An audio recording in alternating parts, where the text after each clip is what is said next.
Hey there, Sharon Horne-Ellstrom here. Welcome to day 166 of our Get Your Goals Annual Challenge. This month we're focusing on financial goals, financial well-being, financial health. How do we go about achieving financial health and well-being by using financial goals and setting financial goals? We're talking about key financial indicators for a few days. Today is day number 6, key indicator number 6, and it is having an emergency fund, the whole topic of emergency funds. What are some of the benefits of having an emergency fund? Number one, financial security, right? If something happens that we hadn't planned on, which is the whole purpose of an emergency fund, to deal with emergencies and challenges and setbacks and problems and situations that come up, and without, negatively impacting our finances, without putting a huge dent in the things that we work so hard to achieve for our lives and for our families. Debt prevention. I am a prime example of what happens when you do not have a big emergency fund. Now, I had an emergency fund. I just didn't have nearly $500,000 in my emergency fund when I had a sudden cardiac arrest. I also didn't have appropriate insurance when it came to that health challenge. And I guess some people would say it might have been better off if I died, but I would contend no, since it's been 13 plus years now and I'm still here and still with my family. I contend, and I wouldn't want to have died yet. I wasn't ready to go. I wasn't done yet. That I would have been able to prevent a whole lot of debt if I had had a bigger emergency fund and better insurance and better plans in place. Our idiom for Supersize Your Business today is prepare for the worst, hope for the best. And I think that's very tied into this particular topic. Why do we want to have an emergency fund? Now, there are things we cannot possibly plan. I don't think the vast majority of people on the planet realized or planned for or were prepared for the pandemic that hit us all in 2020 and all of the, the COVID-19 pandemic and all the ramifications and all the things and all the changes that happened with respect to that.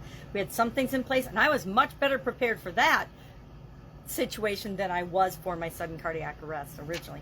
And I actually was pretty prepared for that. My business went on without a hitch, but it did leave me in some substantial debt. It gives us peace of mind. Having an emergency fund gives us a sense of security and peace of mind. It's like when I was in corporate America, I always had a business on the side, at least one.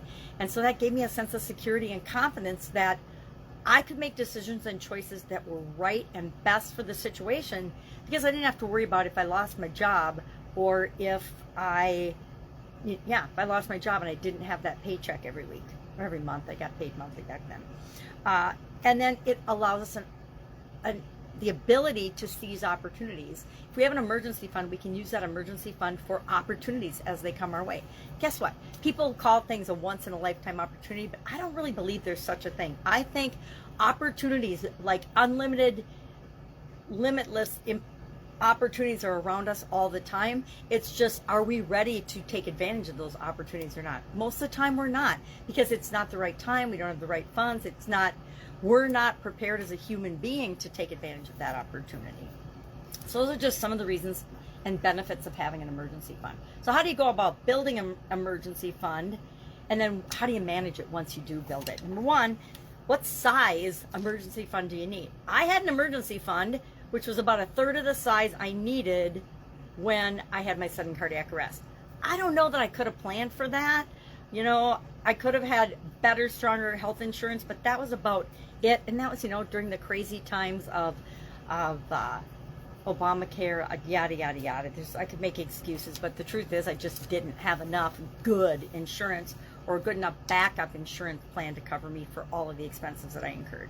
Number two, we want to establish realistic timeline and goals. If you don't have any money in an emergency fund right now, don't think you're going to have $1 million in it tomorrow, right? Don't think you're going to have a couple $100,000 in it in a super duper short period of time. It's just like, any kind of savings. We need to have a way to build it up. And then I will contend that the best way to build up your emergency fund is to automatically place some money into that fund. Maybe it's a percentage of your gross income. Maybe it's whatever it is for you. Maybe it's $1 a week. Whatever you have to do something to start putting aside money for an emergency fund. Because guess what? Life happens every single day, and stuff happens all the time that we don't anticipate. So we want to be prepared, right? Prepare for the worst, hope for the best. So how do you manage that emergency fund? Just like you manage any other fund or any other financial thing, you want to keep your emergency funds separate, right? You want to make sure that they're separate and that you don't tap into them for every little whim and want that comes your way. You know, you want new curtains, you want a new dishwasher, you don't tap into your emergency fund, you know, because it's not necessarily an emergency. Make sure it's really what you define as an emergency and the reason that you're saving that money in the first place, or setting those resources aside in the first place. And I like to think of it as a long-term plan, because if nothing bad happens and I don't have to tap into it, it's kind of like my 401k plan. It's there for my future, and I'm just saving it a little bit at a time. Regularly review and replenish your emergency fund. If you take money out of your emergency fund for something, maybe a trip or vacation or something, make sure that you pay that money back. Again, same is true of our 401k plans. Most of the people I know that have had 401k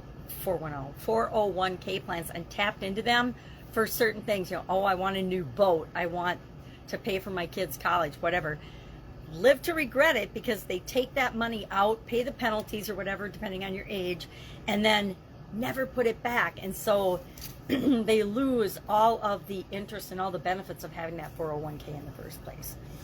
Maximize your returns without sacrificing accessibility.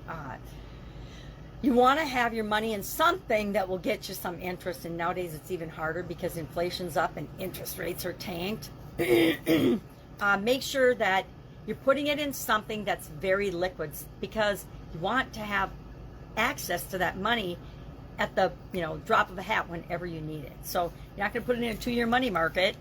You're not going to put it in a long-term locked and loaded higher interest rate situation, because you don't have access to that money. And finally, reassess and adjust as necessary.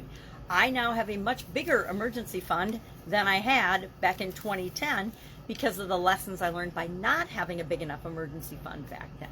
So that's our challenge for today. Do you have an action item? Do you have an emergency fund? If so, how much is in it? Are you managing it? Are you reviewing it? Are you replenishing it? Just share in the comments below, yes or no, if you have one. And if you don't, I challenge you to think about starting one today, right? We can take action now, and you can put $100 in an emergency fund, right?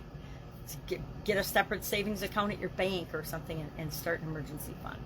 All right, any questions, hit me up. Otherwise, I will be with you tomorrow. And I think we have maybe 1 more or 2 more key indicators for financial well-being. We'll talk about those over the next couple days, and then I will surprise you with what we're going to discuss, and it's going to have something to do with financial goals, financial well-being, and financial health, of course. All right, have a great day, and I'll of course be with you tomorrow.